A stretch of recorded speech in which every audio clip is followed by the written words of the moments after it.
Hi, my name is Jim. I was born on October 15th, 1953 in a small upstate town, upstate New York town by the name of Amsterdam, just west of Albany. Hi, my name is Cynthia. I was born on September 20th, 1956 to Charles and Nancy Connor in Lynn, Massachusetts. At about the age of 3 months old, we moved to a town called Lynnfield, Massachusetts. I'm the firstborn child of my family in this country. My parents, Rose and John, immigrated here in 1950 from Germany. They were slave laborers under the Nazi regime. Their point of origin, where they came from, is the Ukraine. My father, Charles, started his own business at about the age of 23, 24. It was called a rendering company. He picked up the leftover fat and bones from restaurants, butcher shops, and it was all recycled. 13 and a half months after I was born, my brother Charlie was born on September 5th, 1957. As we later found out, he would be the only son to both my parents. Eventually I had 4 other siblings, all of which were sisters. It's 1960, and I'm 6 years old. We now live in Rochester, New York. We moved there when I was 6 months old. The jobs here are far more plentiful. My parents are settled into a great Ukrainian community. They already own a house. Food is abundant. Vodka is abundant. Everything is really great until we find out that my mom has cancer.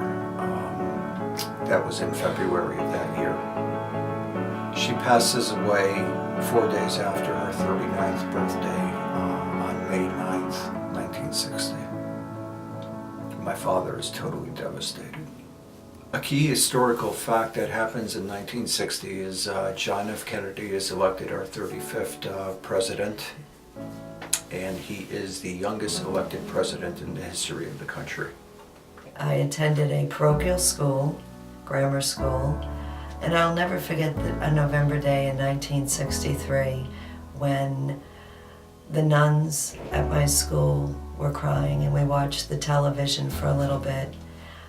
I remember it being a very warm November day. When I walked into my home, I remember seeing my mother crying, and I asked her what was wrong, and she said the President Kennedy had passed away. Coming from an Irish descendants, it meant a lot to us to have a president who was Irish Catholic. It's 1969, and I'm 15, almost going on 16, and the air currently is electric. There are so many things that are going on in society. It's almost something different every day. The news media cannot keep up with all the events that's happening in our society currently.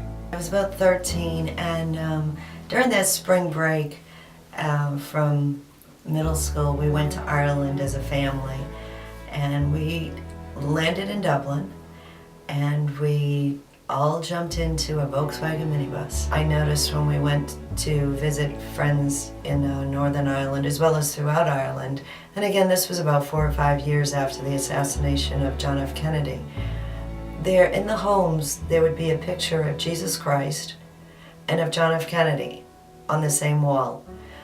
So he was very revered over there in Ireland as well as here in the United States.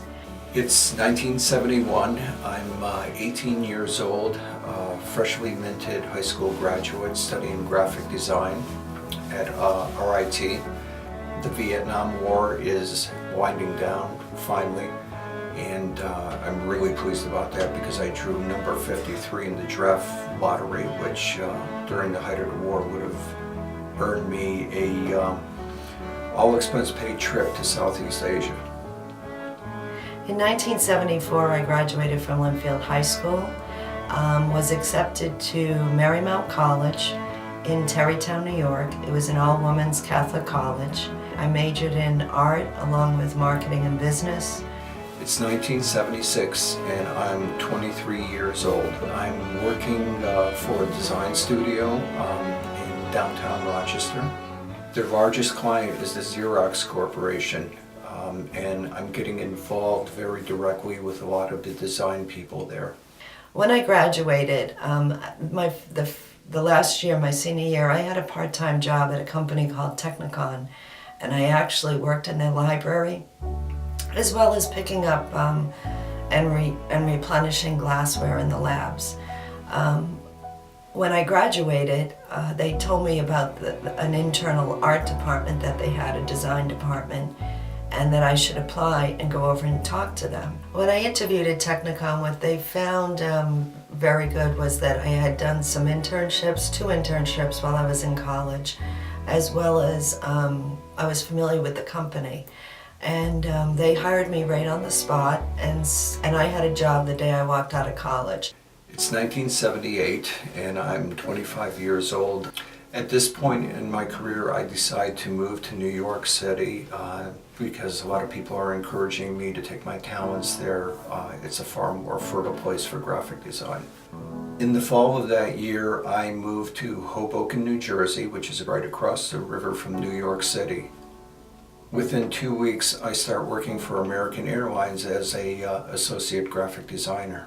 It's 1979. I've been in New York for a year, and a senior designer that I worked under up at Xerox accepted a design position in Westchester with a biomedical firm called Technicon.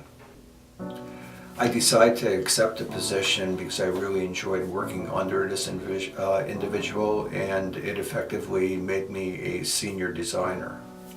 I start that position in the fall of 1979, and within the first week of working there, I was attracted to a young lady who had just graduated from college as well. Her name is Cynthia. When I went to Technicon, about 6 months into working there, I remember there was a gentleman that walked in, and his name was Jim, and I thought, well, he's a good-looking gentleman. I remember one day this woman, Amy, who was in her 40s, I was in my mid-20s, she mentioned, she said, have you ever thought of dating Jim? He seems like a nice guy. And I thought to myself, he's great dating material. He said, Hey, how are you, Jim? Good to see you. Hey, hon.